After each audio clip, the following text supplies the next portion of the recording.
Yer altında da böyle lanetlenmiş, kara büyü yapılmış yerler var mı? Bazı şeyler kendini koruması için aslında bir şeylere yönelik tılsımlanmış olarak kapatılabiliyor. O varlıkları gördüm, bu varlıkları gördüm. Herkes kaldıramaz bence bunu. O metafizik akışı görüyoruz aslında biz arka planda. Buna ister cin diyelim, ister işte bir varlık diyelim, ister başka bir şey diyelim, her ne dersek diyelim. Sizde neyi değiştirdi mesela? Bu benim biraz daha hayatımın içerisinde hep vardı. Hani mağara ya da işte başka bir şey yapmadan önceki normal hayatımda, çocukluk dönemimde, ergenlik dönemimde de var olan bir şeydi. O yüzden Dev insanlara ait kemikler bulunduğunu söylemiştiniz. en çok izlerini gördüğümüz yer bunun Anadolu'da oldu. İç Anadolu'da yine aynı yerden işte dev iskeletlerinin gözüktüğü yerler dediğimiz yerin benzer alanlarında yeraltı şehirlerinde 8. kattan sonra bizim fiziksel bedenimizden çıkıyor. Biraz daha küçük cüssede bir insanın geçebileceği şekillerde işte tüneller ve yapılar devam ediyor. Semavi kitap, dinler bize bunun varlığını olabileceğini söylüyor.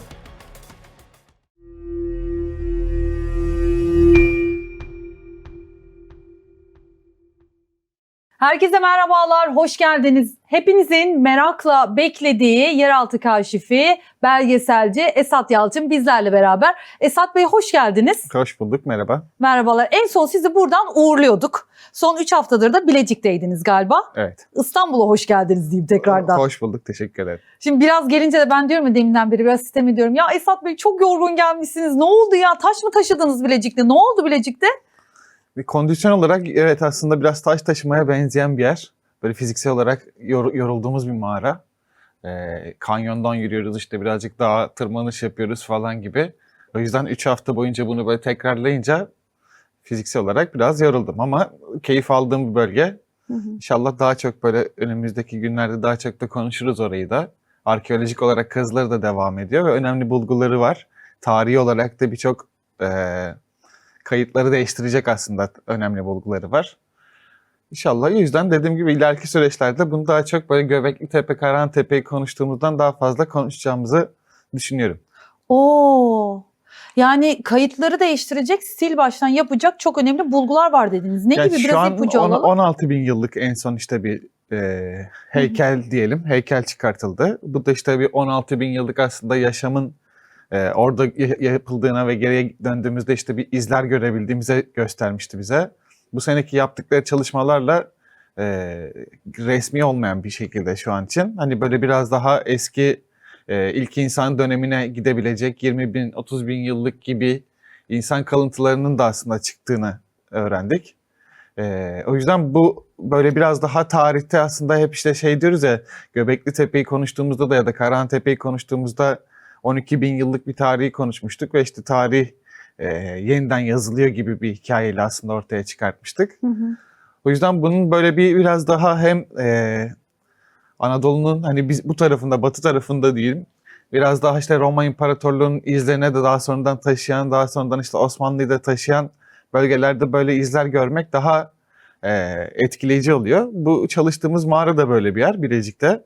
Büyük bir mağara. Uzun süredir yaklaşık yani 5 yıldır falan arkeolojik olarak çalışmaları da devam eden bir yer. Benim de yaklaşık bir 30 ya da 40 keredir herhalde ziyaret ettiğim bir yer. Sadece kondisyon olarak evet dediğim gibi zor bir yer. Girdiğimiz dakikada biraz efor sarf etmemizi bizden bekleyen güzel, enerjisi yer. Yani yorulduğunuza değdi. Evet. O heyecanlandırdı. 16 bin yıl öncesine kadar bulgular varmış arkadaşlar. Evet. Biz de heyecanla bekliyoruz. Devam ediyor şu anda herhalde. Siz İstanbul'a döndünüz ama orada kazı çalışmaları devam ediyor. Evet. Ara ara herhalde gidersiniz diye düşünüyorum. Kazılarda şu an devam ediyor. 16 bin yıllık çıkarılan şey müzeye kaldırıldı hatta. Yani bu şu an ziyaret olarak ya da işte internette, sosyal medyada bulabileceğimiz de bir şey. Daha geriye dönük böyle bir işte 30 bin yıllık, 40 bin yıllık izleri bulmaya çalışıyorlar. Ki buldular da hani birçok şeyi. Ama bunların daha duyuruları ya da işte tam anlamıyla somut sonuçları ortaya çıkmadığı için sadece duyurulmuyor. İnziva olarak çok fazla Osmanlı kültüründe kullanılmış bir yer. Roma döneminde işte böyle biraz daha hem ruhbanların hem de yine aynı şekilde inziva amaçlı metafizik çalışmaların yapıldığı yerler aslında olarak kullanılmış yerler. O yüzden buradaki çıkan izler de böyle biraz daha dini inançlara yönelik izler olabiliyor. İkinci etapta da işte oradaki aslında büyük bir kalabalığın yaşadığını görebiliyoruz. O yüzden heyecan verici çalışmalar. Şimdi biz geçen programı da bitirirken sözünü de almıştık. Dev insanlara ait kemikler bulunduğunu söylemiştiniz. Bu kısımdan devam edelim istiyorum biraz da. Neredelerdi, görünce ne hissettiniz? Çünkü bu da çok önemli bir bulguydu. Şöyle İç Anadolu'da yani bu Ankara'dan sonra bütün Güneydoğu'ya kadar aslında birçok hikaye her zaman böyle ortadadır. Özellikle hani köy, kasaba gibi küçük yerlere girdiğiniz dakikada mutlaka paranormal ya da mistik bazı hikayeler vardır orada. Birçok insanın tanık olduğu ya da işte gittiğinizde sizin de tanık olabileceğiniz şeylerdir. Dev insan hikayeleri de bizim Nevşehir'de yaptığımız çalışmalarda işte dolaştığımız esnalarda insanlardan duyduğumuz şeyde. Bunu gördük, gözlemledik ve gördük daha doğrusu öyle söyleyeyim. Buna bir ikinci olarak da hani şöyle hem bilimsel karşılıktan işte dev insanlar var mıydı? Evet var diyoruz. Hani bir bilimsel işte evrime döndüğümüz dakikada. İkincisi işte semavi dinlerden baktığımızda işte Ad kavmi diye bahsettiğimizde ne filmleri bahsediyoruz aslında biraz daha işte gelişmiş büyük ırklar diye, gelişmiş ya da büyük cüsseli insanlar diye. O yüzden bu en çok izlerini gördüğümüz yer bunun Anadolu'da oldu. Her bölgede farklı şeylerin izlerini görebiliyoruz. İşte az önce söylemeye çalıştığım şey de o biraz daha oydu. Hani şu anki bu mağaranın da işte Bilecik'te bir şey buluyor olmasında işte bir Mardin'de buluyor olması arasında fark oluyor. Ya da işte Nevşehir'de buluyor olması arasında fark oluyor. Orada gördüğünüz hikayeler genellikle böyle işte mitolojiden izlerini gördüğümüz hikayeler oluyor. İşte Ankara'dan sonrayı bunu dediğim gibi sayabiliriz. Ama o devleri bizim gözlemlediğimiz yer Nevşehir'di. Nevşehir'e bağlı bir köydü daha doğrusu burası. Orada da aynı şekilde yine işte bölge sit alanı, bir arkeolojik çalışmalar yapılıyor, kazılar yapılıyor. İlk gördüğümüz dakikadan işte bu direkt şu kadar tarihte bir yıldır insandır da diyemiyoruz. Başka bir şey de diyemiyoruz. O yüzden her birine böyle bir karşılıklı akademik verisini alarak götürmek gerekiyor. Ama en temelde devler dediğimiz şeyi İç Anadolu'da karşılaşabiliyoruz. Ay evet, mesela ben de İç Anadolu, yani Afyonluyum mesela. Aslında Ege ama ben birazcık mesela anne tarafından Eskişehir, Emirdağ biraz daha Eskişehir'e yakın, İç Ege oluyor aslında. Afyonluyum ama mesela bizim o taraflardan anlatırlar. Genellikle anne tarafında mesela Eskişehir'de veya eski köyde şehir efsaneleri, köy efsaneleri olur ya, hep böyle masallarda falan bir dev vardır. Belki de gerçekten zamanında varmış yani. Hep o masallardan gelir ya böyle. Bende de küçükken duyduğum hikayelerim vardı böyle. Koca diye bir Amerikan kültürü vardır. Hani böyle biraz daha bizim dev dediğimize de benzeyen bir şeydir. Hala yaşadığını da hani süren işte bu fikri böyle biraz daha araştıran bir kitle de var. Araştırmacı kitlesi de var aynı şekilde. Olabilir mi? Neden olmasın? Yani bunu dediğim gibi semavi kitap dinler bize bunun varlığını olabileceğini söylüyor. Tam tersinin de işte cüceler ırklarının da hani var olabileceğini söylüyor. O yüzden ben olabileceğini kabul ediyorum. Birçok şeyle karşılaşıyoruz zaten. Hani günlük hayatımızda da işte yaptığımız mağara çalışmalarında da ben birçok ırkın var olabileceğini kabul edenlerdenim. Bana da aslında olabileceğini düşünüyorum. Neden olmasın? Hani Allah yaratmış olabilir geçmişte birçok şey. Varlığı olmuş olabilir. Çünkü hep derler ya mesela cüceler, müceler, devler gelmiş. Hep masallarda bize bunlar anlatılmış. Yani yeraltı şehirlerinde mesela İç Anadolu'da yine aynı yerden işte dev iskeletlerinin gözüktüğü yerler dediğimiz yerin yine aynı işte yüzeysel olarak benzer alanlarında yeraltı şehirlerinde 8. kattan sonra bizim fiziksel bedenimizden çıkıyor. Yani oralardaki hep bunu söylüyorum. Hani biraz daha küçük cüssede bir insanın geçebileceği şekillerde işte tüneller ve yapılar devam ediyor. O yüzden bu tesadüf ya da işte değil. Hani bilinçli. Ne yaşarsak yaşayalım orada bize diyoruz ki biz zaten bizden hani şu anki halimden daha küçük birisi burada yaşaması gerekiyor. Yani istersek bunu çocuk yaşamış diyelim ama kesinlikle fiziksel işte bu yaşlarda bir insanın bu bedenle yaşamadığını gösteriyor. Bir ikincisi de işte zaten hani hava akışı da belirli ölçülere dönüşmeye başlıyor yer altına girdikçe. Bunun için gerçekten ciğerinizin küçük ya da küçülüyor olması gerekiyor ki hani haz havaya ihtiyaç duyun. Biraz daha işte onunla yaşamanızı idare ettirin. Fiziksel özellikleriniz öyle olmalı.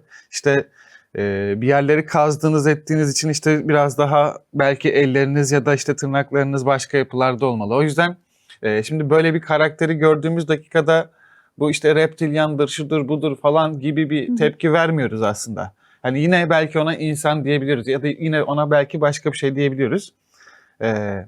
O yüzden devler de bence böyle bir şey. Hani gördüğümüz dakikada evet belki bizim için farklı bir karakter, farklı bir varlık ama insanın bir türü. İnsan bir türü. Mesela siz hangi mağaralarda gezdiğinizde ya burada gerçekten hani diyorsunuz ya yerin metrelerce altına da giriyorsunuz. Çünkü bir an önce buradan da çıkayım böyle ruhunuzun çok daraldığı yer oldu mu? Nevşehir'de birkaç tane yeraltı şehrinde böyle oluyor. Yani Derinkuyu özellikle böyle bir yer. Orası negatif olduğu için öyledir demiyorum. Bunu da hep şöyle söylüyorum. Çok turistik bir yer. Çok fazla kalabalık olduğu için orada o enerji gerçekten korunaklı ve sıkışmış bir alana dönüşmeye başlıyor ve Derinkuyu'da bunu yaşıyorum. Ama diğer yeraltı şehirlerinde mesela saatlerce, günlerce hatta belki kalabilirim ama oraya girdiğim dakikada bir an önce çıkmak istiyorum. Ama onun haricinde bazı işte böyle hiç hani açılmamış, müze olmamış mağaralar diyelim.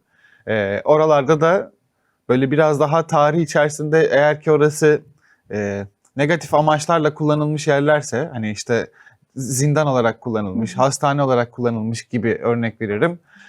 Ya da insanlar kötü tecrübeler yaşamış. Orası da biraz daha öyle negatif aslında durmamanız gerektiren hissiyatını size getiren bir şeye dönüşmeye başlıyor. O yüzden böyle şeyler yaşadığım yerler oluyor. Ya da tam tersi işte orada daha fazla kalmak istediğim, hoşuma giden, sevdiğim, huzur veren, sakinleştiren yerlerde olabiliyor. Peki özellikle girmeyi tercih ettiğiniz yer neresi bölge olarak?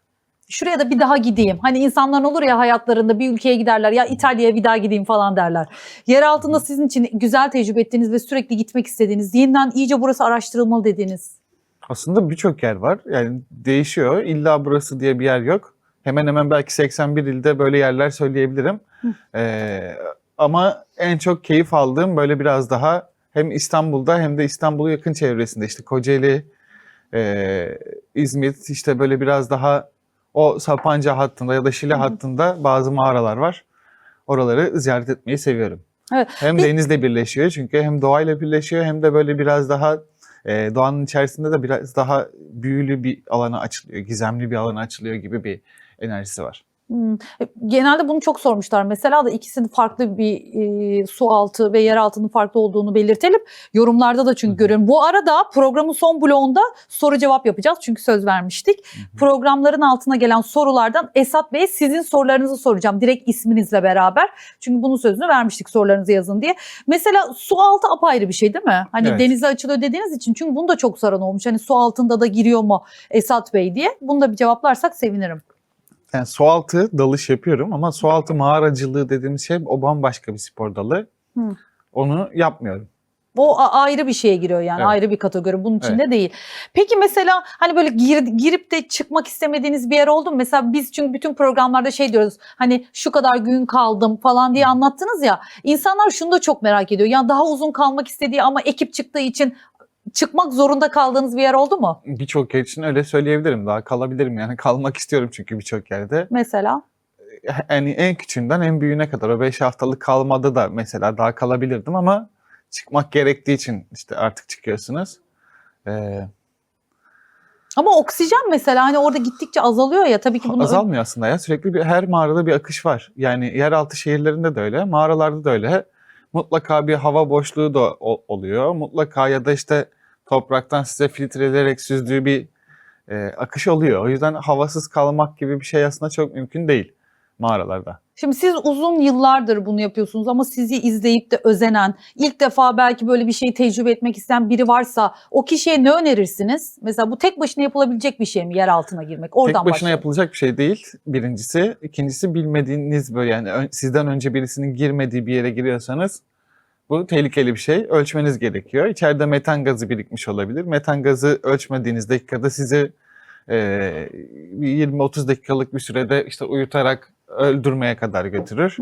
Ve farkında olmazsınız, zehirlenirsiniz. O yüzden önceden ama birilerinin girdiği bir yerlerse burası internette ya da işte herhangi bir yerde bir bilgi görebiliyorsa demek ki işte burada bir gaz yoktur aslında anlamına geliyor. En basit usulde bunu söylüyorum. O zaman girilebilir ama ikinci olarak da yine tek başına girilmesini önermiyorum. Çünkü her şey olabilir. İşte ayağını burkup bileğini kırabilirsin. Başka bir şey olabilir gibi. Bunda bile insan bir kişiye daha ihtiyaç duyması gerektiği için, telefon çeken bir alan olmadığı için, dışarıyla bir irtibat sağlayabilmemiz gerektiği için o yüzden 2 kişi minimum girilmelidir. Zaten siz turlar da düzenliyorsunuz sanırım.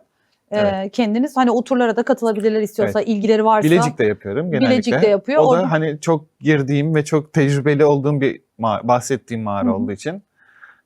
Orada bile hani hala mesela işte şeye tedirgin olabiliyorsunuz. İlk defa birisi oraya giriyorsa ne yapacağını bilmiyor. Bilmediği için de sorumluluk sizde olduğundan dolayı işte hani nereye basacağını da tarif etmeye başlıyorsunuz. O yüzden biz orayı hani nereye basacağımızı da bildiğimiz için artık güvenli geliyor. Evet. Şimdi güvenli demişken hangi mağaraları hangi durumlarda ne için kullanabiliriz? Mağaraların birçoğunu aslında acil durumlarda, herhangi bir acil durumda sığınak olarak kullanılabilir. Bu her zaman mümkün olan bir şeydir. Yani nükleer savaş da buna dahil, işte herhangi bir savaş da buna dahil ya da işte doğal bir afet de buna dahil.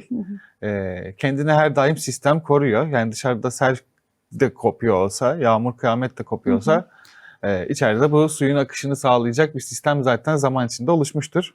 O yüzden en güvenli yer. Yaz kış sıcaklık sabit. Sığınak olarak bence birinci temelde kullanılabilir. İkinci temelde de biraz daha aslında bizim bugün içtiğimiz su ya da işte musluklarda kullandığımız suyu, yeraltı kaynağı sularını birinci temelde oluşturan yerler filtre görevleri görüyorlar. Yani topraktan süzülen su işte kayalıkların arasından bugün işte sarkıtlar dediğimiz yapılarla bir aslında tekrardan filtrelenerek su olarak yer altına karışıyor. O yüzden temiz içme suyunun birinci ana kaynağı mağaralar. Ekolojik olarak o yüzden korunması gereken yerler. Yani bugün bazı yerler işte müze yapacağız diye ya da bilinçsiz bir şekilde örnek veriyorum işte kazı çalışması yapanlar, bir şey yapanlar bunları doğal yapısından bozabiliyor. İşte cansız mağaralar haline getirebiliyor. Bu da aslında uzun vadelerde o bölgedeki birçok hem işte bitkisel hem de hayvansal hem de insansal birçok aslında değişime sebep oluyor. Bölge bölge birkaç yer söylesek mesela şu bölgedeki bölgeyi şu durum için kullanılabilir diye böyle il saysak.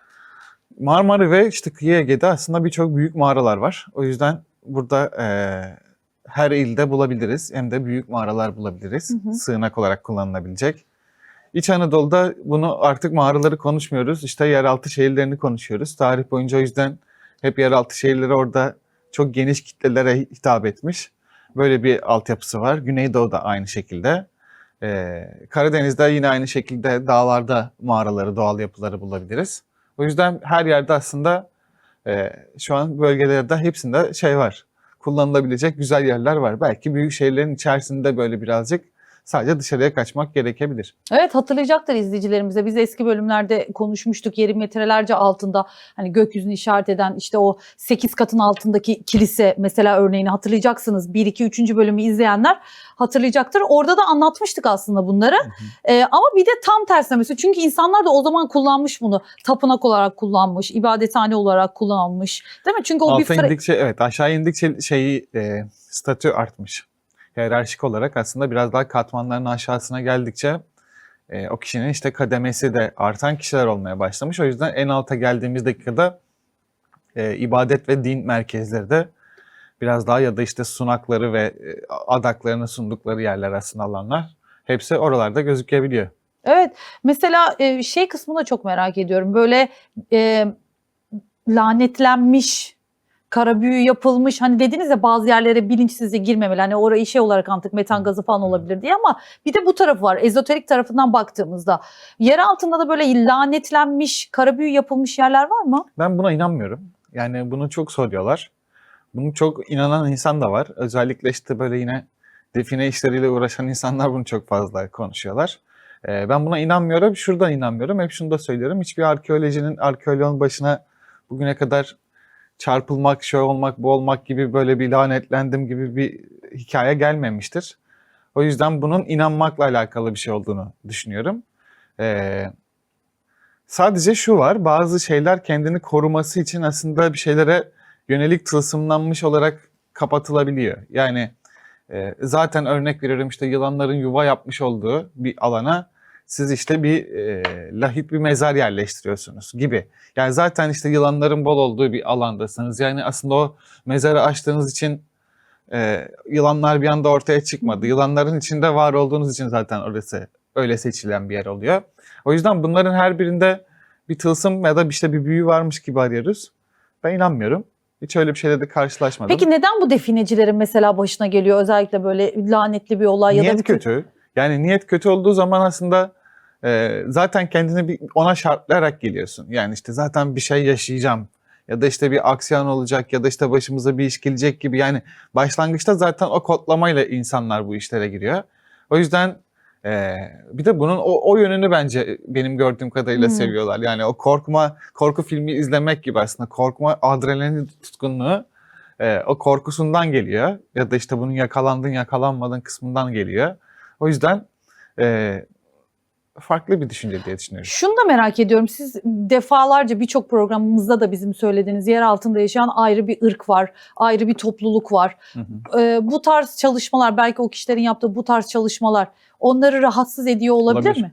Bu da tabii ki mümkün, yani olabilir. Yani işte yine bir şeyle rahatsız ediyorsa zaten tabii ki de işte metafizik varlıklar yok demiyorum. Var. Bunu zaten hep konuşuyoruz. Niyetle alakalı dediğim kısım da burası. Siz oraya bir şeye zarar vermeye geliyorsunuz ya da veriyorsunuz zaten zararı. O yüzden neyle karşılaşacaksınız? İşte evet, bir şeyle karşılaşmak zorundasınız yani. Ama onun haricinde işte bizim yaptığımız ya da benim yaptığım hiçbir çalışmada böyle bir şeyle karşılaşmıyorum. Çünkü bir zarar vermek için aslında oraya girmiş olmuyorum. Hı hı. Çünkü siz girdiğinizde hep dostane yaklaştıklarını, Evet. iyi bir diyalog kurduğunuzu falan söylediniz. Evet, işimizi yapıyoruz ve çıkıyoruz. Evet. Belki de onlar diyor ki hani böyle gerçekten de kötü niyet dediniz ya, kötü niyetle girince girme benim alanıma diyor. Hani rahatsız oluyor belki de. Muhtemelen, evet. Bu da olabilir değil mi? Yani mantık olarak düşündüğünde. Yani yaptığınız iş gerçekten çok zor. Gerçekten çok iyi bir itikatınızın çok yüksek olması gerekiyor bence. Zor. Mesela ben giremem mesela, açıkçası. Yer altına girmekten korkanlardanım mesela, ama hem heyecan verici yaptığınız iş, keşif yapıyorsunuz, belgesel çekiyorsunuz. Şu anda zaten bir sosyal platformda yayında galiba Hı hı. belgeselinizde. Gain'deydi değil mi? Evet. Gain'de yayında arkadaşlar, izlemek de isterseniz ayrıca bizim programdan sonra. Yani gerçekten zor ve itikatınızın güçlü olması gerekiyor. Hı. Çünkü böyle diyorsunuz ya, siz o varlıkları gördüm, bu varlıkları gördüm. Herkes kaldıramaz bence bunu. Doğru konuşalım şimdi değil mi? Açık açık. Alışmakla alakalı aslında bir şey bu. Yani bu benim biraz daha hayatımın içerisinde hep vardı. Hani mağara ya da işte başka bir şey yapmadan önceki normal hayatımda, çocukluk dönemimde, ergenlik dönemimde de var olan bir şeydi. O yüzden çok bir şey değişmedi. Hı hı. Yani o yüzden korktuğum ya da işte bunu bir bakın bak ben yapıyorum bunu gibi bir şeyle işte yaklaştığım bir durum da değil. Bu zaten hayatımın içerisinde var olan bir şey. Ve diyorum ki işte bu zaten herkesin aslında hayatının içerisinde var olan bir şey. Bu sadece ben buna farkındalığımı yükseltiyorum. Yani her gün mesela gökyüzüne hepimiz bakıyoruzdur.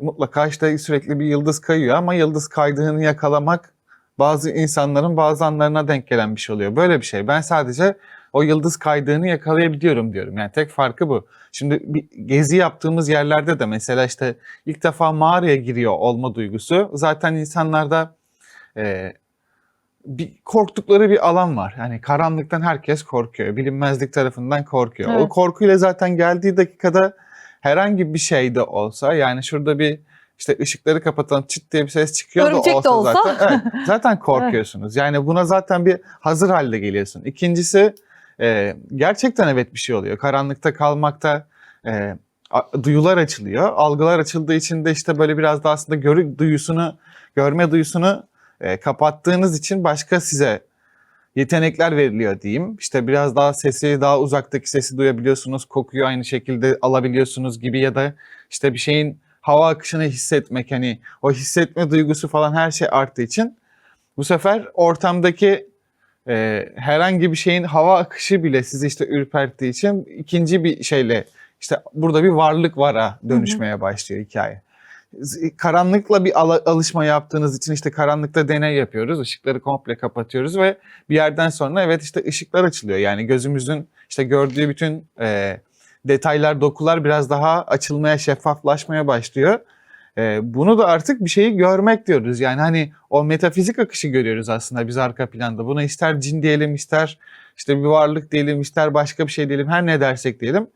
Bir akış var ve bu akışı istediğimiz surette görebiliyoruz. Yani bunu o hale döndürebiliyoruz. Bu da bizim aslında artık kendi zihnimizle yarattığımız bir şeye dönüşüyor. Hileye dönüşüyor. Evet. Çok enteresan. Gerçekten de bilinçaltı neyi kodluyorsa öyle. Çünkü biz Evet. hani geçmiş yıllara bak, ta peygamberler döneminde Peygamber Efendimiz de mesela mağaraya, inzivaya çekilmiş. Hira Dağı mesela Evet. çıktığında. Yeraltı her zaman Osmanlı döneminde de inziva için kullanılmış. Bak kiliseler 8 kat altında, yerin 8 kat altında kilise var falan. Bu açıdan baktığında böyle kullanılması da frekansı herhalde orada daha... Hem öyle hem bir de ışıktan uzak kalmak bir şeyi değiştiriyor. Güneşten uzak kalmak. Sizde neyi değiştirdi mesela? Zaman algınızı gerçekten değiştiren bir şey. Zaman algısı değişince de yani akışta mesela örnek veriyorum işte 4 saat, 5 saat, 10 saat gibi bir süre geçmesi sizin için hayatınızda bu işte 1 saate 30 dakikaya falan dönüşüyor. Bu dönüşme de sizin aslında birçok şeyi çok hızlı artık algılayabiliyor ve yapabiliyor olduğunuzu gösteren bir şeye dönüşüyor. Yani sizin 10 saat mesai harcadığınız bir harekete, bir işleme ben bunu 30 dakikada tamamladıysam 9,5 saatlik bir zaman diliminde başka bir şeye sıçramış oluyorum. Bu da işte o deneyini yaptığınız yerde farklı bir boyutu açılıyor. Yani benim ilk aslında denediğim şey Ashab-ı Kehf'i o işte 300 yıl uykuda kaldılar artı 9 eklediler gibi anlattığı aslında biraz daha Ashab-ı Kehf'teki bunun testiyle alakalı bir şeydi. Yani o içerideki zaman nereden sonra kırılıyor ve bunu birçok kez birçok işte ekiple denediğimiz her yerde 4. günden itibaren kırıldığını fark ettik. Yani ilk 3 gün yine bir şey yok. Yine normal zamanda yakalıyoruz ama 4. günden itibaren o bir gün bizim için değişmiş olmuş oluyor. Evet. Şimdi biraz da izleyicilerimizden gelen sorulara bakalım istiyorum. Ben buraya da SS aldım. Çünkü söz vermiştik. Geçen programda da dedik ki sorularınızı, merak ettiklerinizi yazın. Onlar neleri merak ediyor? Bir de onları size ileteceğim. Vallahi öyle seçtim. Bakalım hangilerine. Şöyle bakalım. Şuradan mesela başlayalım. Su kaynakları, zaten su altını konuştuk. Onu geçiyorum. 5 haftada insanlık adına ne öğrenmiş onu sorar mısınız? Demiş Gülay Ünlü. İnsanlık adına 5 haftada kendi adıma çok şey öğrendim en temelde. İşte az önceki söylediğim bütün her şeyi öğrendim. Bir, zamansız olma kavramının ne demek olduğunu. İki, böyle bir kavramın içerisinde rüyalarınızda neler yapabileceksiniz. Ne kadar sınırlara gideceksiniz. Üçüncüsü de fiziksel boyutumdaki gidemediğim alan da artık, yani işte o 5. haftada geldiğim yer. Burada da işte teminki söylediğim ırkları konuşmaya başladık. İşte hani cüceler ya da devler gibi farklı ırklara geçmeye başladığımız yer oluyor. Evet, Elif Eker demiş ki 5 hafta yer altında kalmışlar, ne yemişler, ne içmişler, insan yaşamında doğal atıkları, örneğin 5 hafta nasıl tuvalet ihtiyaçlarını gidermişler. Kutsal varlıklarla birlikte çok merak ediyorum, kalp koymuş. Onda da şöyle belirli alanlarımız oluyor. Çalışma yaptığımız yer işte atıyorum bir 100 metrelik, 200 metrelik bir alansa üst olarak kullandığımız belirli alanlarımız oluyor. Kamplarımız orada oluyor yani geriye döndüğümüzde. Yediğimiz, içtiğimiz bütün malzemelerimiz orada oluyor. Yine aynı şekilde tuvalet içinde bir yer belirliyorsunuz. Yine aynı şekilde o alanınızdan, köy usulü. Evet, alanınızdan uzak bir yerde yine orayı kullanıyorsunuz aynı şekilde. Uzun çukur mukur kazıyorsunuz herhalde, Evet, öyle mi? ve giriş çıkış yapan tabii ki de ekipten başka insanlar oluyor. Hani dışarıya sürekli sabit kalmayan. Onlar da sizin işte yiyeceğiniz, içeceğiniz, işte ne bileyim çöpünüzü, şuyunuzu, buyunuzu gibi aslında transferlerinizi gerçekleştiriyor. Elif Hanım, bu da sorunuzun cevabı. Ayça Altuntuğ demiş ki benim kafama 2 şey takıldı. Birincisi, o mağaralarda 500 veya 1000 sene önce yaşamışlar ve bir şey olmuş, aniden terk etmişler. Hatta bardakta suları bile yarım kalmış. Onca zaman o su kurumadı mı? Bu bir. Birinci soruyu cevaplayalım. 2 de uzun çünkü. Evet, kuruyan da var, tabii ki de kurumayan da var. Bunu merak etmiş, yani insanlar orayı aniden terk etmişler diyor. Neden? Muhtemelen savaşla alakalı bir durum. İkinci sorusu da, ikincisi, fotosentez olmadan nasıl bitki yetişiyor? İlla ki geçitler vardır. Tam fay hattı üzerinde nasıl sağlam kaldı? 3 oldu ama açıklarsanız sevinirim demiş. Bir de o su kurumadı mı demiş. Bu ikinci sorusu. Üçüncü sorusu da fotosentez. Şöyle, dışarıdaki bitkiler gibi düşünmeyelim. İçerideki bitkiler böyle biraz daha zaten oranın yapısına uygun evrimleşmiş aslında bitkiler oluyor ve çok fazla aslında çeşitlilik de yok. Şu ana kadar benim çıplak gözle gözlemlediğim 5 ya da 6 farklı tür vardı. Bu da genellikle çiçek türleri aslında oluyor. Mağaranın içerisinde evet yaşayabilen türler var, bitki türleri. İkinci olarak da böyle biraz daha o bulduğumuz yerler aslında bazı yerler aniden terk edilmiş gibi gözüken birçok yerle karşılaşabiliyorsunuz. Bu da genellikle bana göre bir savaş esnasında en son işte terk edilen alanların olduğu gibi işaretler görebiliriz. Bazı şeyler işte tarihin eskimesine uğrayabiliyor, bazı şeyler uğramamış olabiliyor. Evet. Şimdi hep Bilecik diyoruz ya biz. Ali Günden şöyle bir soru sormuş. Bilecik mi dediniz? Hangi mağara? Bozüyük mü, Söğüt'teki mi diye. Bunu çok sormuşlar. Birkaç soru var böyle. Şunu bir altını çizmek istiyorum. Bilecik ne yazık ki bunu Bilecik'e gittiğimizde de çok fazla konuştuk. Oradaki hani belediye başkanlarına da konuştuk her şeyle. Bizim Türkiye'de Bilecik'i çok az insan bildiğini fark ettik. Hatta birçok insan işte Urfa Bilecik'le falan karıştırıyor ilk etapta. İşte geziyi soranlarda genellikle şu soru gelebiliyor, haritada yerini bilmiyorum gibi tepkiler gelebiliyor. Öncelikle bu gerçekten çok yazık bir şey. İkincisi doğası harika bir yer. Her gelen ilk defa katılan Bilecik böyle bir yer mi diye soruyor. Mağaraları ve işte kanyonları ya da tabiatı ve doğası aslında mükemmel bir yer. O yüzden İstanbul'a ve Ankara'ya çok yakın bir yer. O yüzden birçok insan hani gezilerimiz için söylemiyorum ama bunu trenle 1 saat, 1,5 saatle hızlı trenle gidebiliyorlar. Bunu hafta sonları yapmalarını öneriyorum. Gerçekten enerji olarak da tazeleyen ve resetleyen bir yer. Mağaramız da orada bu araştırmalara giren mağara. İnisar bölgesinde bir mağara. İkisi de değil yani. Bozüyük de değil, Söğüt de değil. Söylediği yerlerdeki mağaraların ne olduğunu bilmiyorum. Bir sorumuz daha var. Demişler ki ben Aksaraylıyım. Evrah Somuncu Baba'yı araştırmış mı? Tünel rivayeti var. Büyüklerimiz görmüş biliyorlar.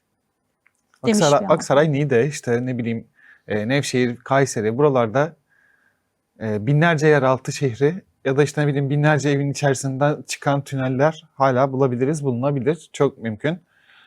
Dediği kişiyi bilmiyorum, araştırmadım ama hikaye hayır olmaz diyeceğim bir hikaye değil. Nur Hayat Hanım sormuş. Şimdi biraz önce hep bitkilerden bahsettik ya, siz tabii uzman bir ekiple çalışıyorsunuz aynı zamanda. Yer altında güneşsiz bitki nasıl yetişir? 30.000 kişi nasıl beslenir aklım almıyor. Acaba oradan da bir transfer Yeraltı şehirlerinde yüzeye çıkışlar var. Yüzeyde çıkıyorlar. İkincisi yer altında hayvancılık da var. Yani ahırlar var mesela. Hayvancılık da yapmışlar hatta orada. Sadece bitki yetişmesi ya da başka bir şeyle sınırlı kalmamış.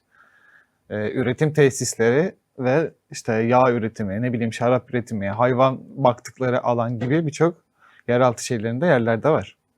Evet.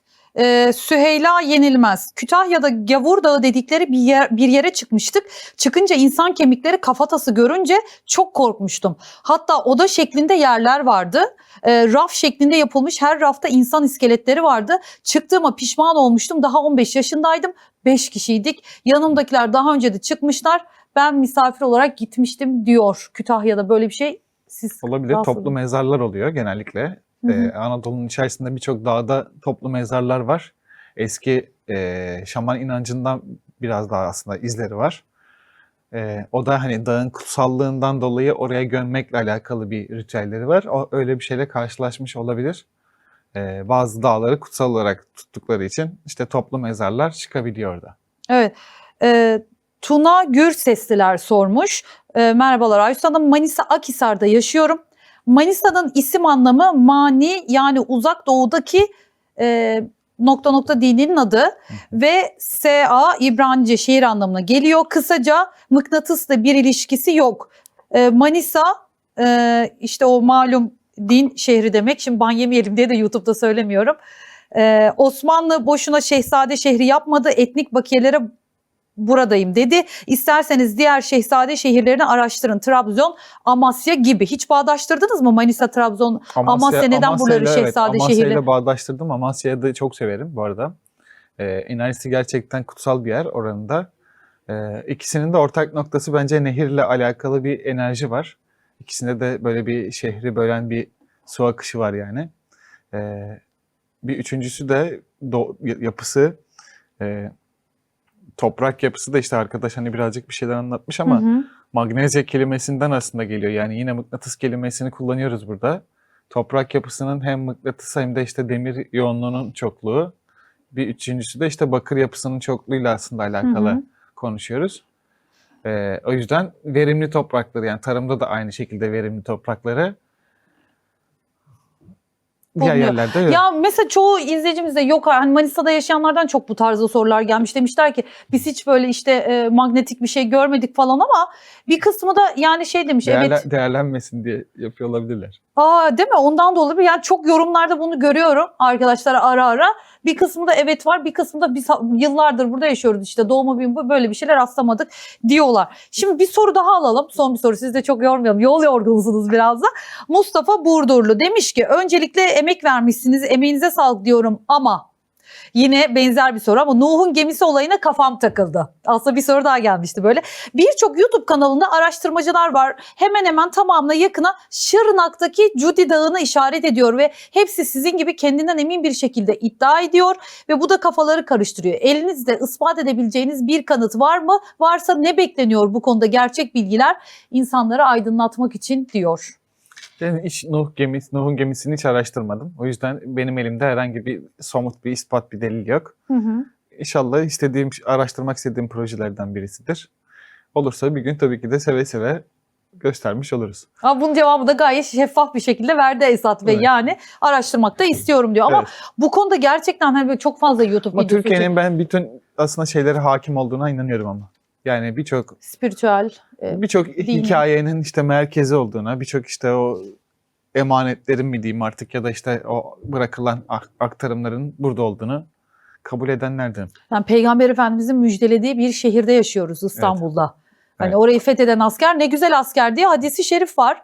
Demek ki gerçekten de bu topraklar çok değerli. Bir şey var bunun altında değil mi? Gerçekten de herkesin gözü burada olduğuna göre Evet, çok bütün kıymetli bölgeleri de bir de topraklarımız. birbirinden farklı hani. Hepsi farklı. Bölgelerin her biri Birbirinden enerjisi de kıymetli. farklı. Evet. Evet, şu soru gerçekten çok ilginç. Hani padişahlar da hep şehzadelere hani gittikleri yerleri Amasya, işte Trabzon, Manisa seçmiş mesela, hani değil mi? Çok enteresan, belki bu anlamlarına da bakıyorlardır diye düşünüyorum. Olabilir tabii ki de. Neden? Amasya'nın şifası biraz daha ilimde yüksek. Manisa'nın savaşçısı bence biraz daha yüksek. Hani hep onu da gözlemliyorum böyle. Hala aktarımı da öyle. Osmanlı'nın içerisinde de öyle. Amasya'da güzel bir yer. Dediğim gibi gitmeyenler varsa da gitsin. Yani enerjisi çok güzel bir yer. Aynı şekilde şey de öyle. Manisa'da öyle. Sıradaki durak neresi? Yine sanırım bir süre Bilecik'te olacağım. Sonra da bilmiyorum. Peki yurt dışında hani şuraya da gitmek isterdim, burayla çok bağdaştırıyorum dediğiniz bir yer var mı? Bütün Orta Doğu'yu yapmak isterdim. Bütün hani o kutsal haç yollarının tamamını aslında araştırmak isterdim ve çöl araştırması da yapmak isterdim. Çölün altındaki bazı yerlerin var olduğunu düşünenlerdenim. Öyle mi? Evet. Peki şeye inanıyor musunuz? Piramitlerin altında bir o kadar da yerin altında olduğuna inanıyor musunuz? İnanıyorum. Yapmış olabilirler mi yani? Evet. Biraz karmaşık yapılar. O yüzden bizim bugün yeraltı şehirlerinde de aslında bugün benzer şeyleri konuşuyoruz. Hani hala finalini bulamadığımız yerler var. O yüzden çok mümkün. Gittiniz mi piramitlere falan? Gittim.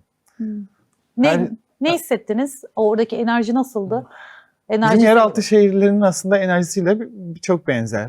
Ama ikinci olarak bir de mantık ve matematik yerleştirilmiş, yani işte bir gizem de var. Yani insan eliyle yapılan işte sihir diyelim hatta buna. O ilk sorduğunuz tılsım ya da işte büyü olayını aslında hissediyorsunuz. Çünkü bu niyetle yapılmış bir tılsım da var ortada. İşte bir büyüsü de var. O yüzden o enerjisi kuvvetli olduğunu düşünüyorum. Evet. Şey de soracağım ya, Antalya'dan çok yazan olmuştu. Antalya'da biliyorsunuz cennet cehennem var. Evet. Oradaki cehennemin enerjisini nasıl buluyorsunuz? Muhakkak girmişsinizdir oraya da. Çukuru mu diyorsunuz? Evet. Mersin'deki. Evet. İkisine de girdim. Negatif bir şey olarak düşünmüyorum onları ya. İkisi de güzel gayet. Cennette, cehennemde. Negatif bir enerji algılamıyor. Yok, Çünkü hayır. çok hani insanlar ziyaret ediyor falan, enerjisi bozuluyor dediniz de bir yerde. Yok böyle yok, orası yani son halini bilmiyorum. En son gittiğimde 2 yıl falan oldu. Ama negatif bir şey düşünmüyorum. Evet, enteresan. Biz de bakalım yeni çalışmalarda Bilecik'te başka ne çıkacak? Şimdi ne deniz 16 bin yıldan fazla bulgulara rastlandı ve şu anda sergileniyormuş. Merakları varsa nerede sergileniyor? Bilecik Müzesi'nde. Bilecik Müzesi'nde. İlk defa duyanlar varsa benim gibi. Link paylaşırız. Evet, link paylaşırız, orayı ziyaret edebiliyorsunuz. Şu anda da devam ediyor galiba değil mi? Kazı devam ediyor evet hala. Evet, vallahi heyecanla nasıl program geçti, nasıl bitti anlamadım. Çok teşekkür ederim Ben katıldığınız teşekkür için. ederim. Sağ olun. Yeni bir bölümde görüşmek üzere. Arkadaşlar yine siz merak ettiklerinizi bu videonun altına da yazın. İçinizden ne geliyorsa yazın yani. Merak ettiğinizi utanmadan, sıkılmadan yazın. Hepsini Esat Bey cevaplayacak inşallah yine İnşallah. tekrardan. Yeni bölümde görüşmek üzere, sevgiler.